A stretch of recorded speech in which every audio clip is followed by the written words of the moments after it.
Hello friends, எல்லாரும் எப்படி இருக்கீங்க? நல்லா இருக்கீங்களா? நாம இன்னைக்கு பார்க்க போகிறது ஆட்டுக்கறி குழம்பு. ரொம்ப டேஸ்ட்டாக வீடே மணக்கிற மாதிரி எண்ணெய் எல்லாம் பிரிஞ்சு இவ்வளோ ரெட்டிஸாக திரும்ப திரும்ப நீயே பண்ணுமா அப்படின்னு சொல்லி எல்லாரும் கெஞ்சி கேட்குற அளவுக்கு இருக்கணுமா?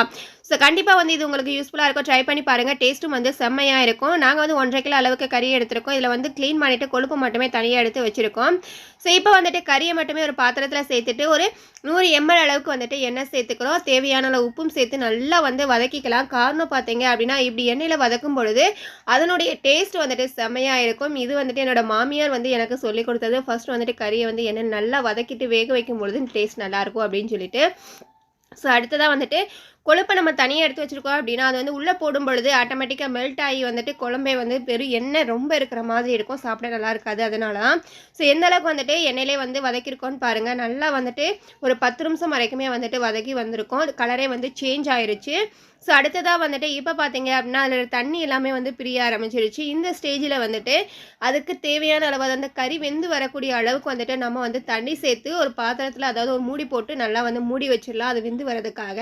பாத்திரத்தில் வந்துட்டு ஒரு 50 ml அளவுக்கு வந்துட்டு நல்லெண்ணெய் சேர்த்துக்கிறோம். அதில் வந்து ஒரு 4 பட்டை, ஒரு 5 கிராம்பு, ஒரு 3 ஏலக்காய், ஒரு 1/2 டேபிள் ஸ்பூன் அளவுக்கு வந்துட்டு கசகசா, இது எல்லாமே வந்து சேர்த்துக்கிறோம். அடுத்ததாக வந்துட்டு ஒரு 1/2 டேபிள் ஸ்பூன் அளவுக்கு வந்துட்டு சோம்பு, பெருஞ்சீரகம்னு சொல்லுவாங்க இல்லையா, அதையும் சேர்த்து நல்லா வந்து பொரிய விட்டுக்கலாம். ஸோ இது எல்லாமே வந்துட்டு பொரிஞ்சு வந்ததுக்கு அப்புறமா பார்த்தீங்க அப்படின்னா, இது எல்லாமே வந்து நம்ம மசாலாவுக்காக தான் வந்து ரெடி பண்ணிகிட்ருக்கோம்.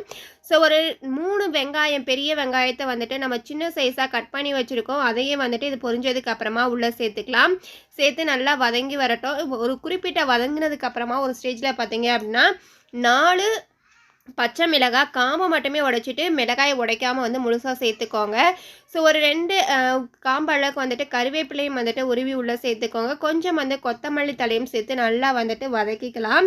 ஸோ இது எல்லாமே வந்து நல்லா வதங்கினதுக்கு அப்புறமா பார்த்தீங்க அப்படின்னா, ஒரு 2 டேபிள் ஸ்பூன் அளவுக்கு வந்துட்டு இஞ்சி பூண்டு பேஸ்ட்டும் வந்து நம்ம உள்ளே சேர்த்துக்கிறோம். ஸோ இந்த இஞ்சி பூண்டு பேஸ்டினுடைய ஸ்மெல் போகிற அளவுக்கு வந்துட்டு வதக்கிக்கோங்க. ஸோ இது எல்லாமே வதங்கினதுக்கு அப்புறமா பார்த்தீங்க அப்படின்னா, உங்களுக்கு காரம் தேவையான அளவுக்கு மிளகாய் தூளும் வந்துட்டு உள்ளே சேர்த்துக்கலாம். உங்களுக்கு எவ்வளோ தேவையோ அவ்வளோ சேர்த்துக்கோங்க. அடுத்ததாக வந்துட்டு ஒரு 3 டேபிள் ஸ்பூன் அளவுக்கு வந்துட்டு மல்லித்தூள் வந்து நம்ம சேர்த்துக்கிறோம். சேர்த்து இது எல்லாத்தையுமே வந்து மிக்ஸ் பண்ணி விடுங்க.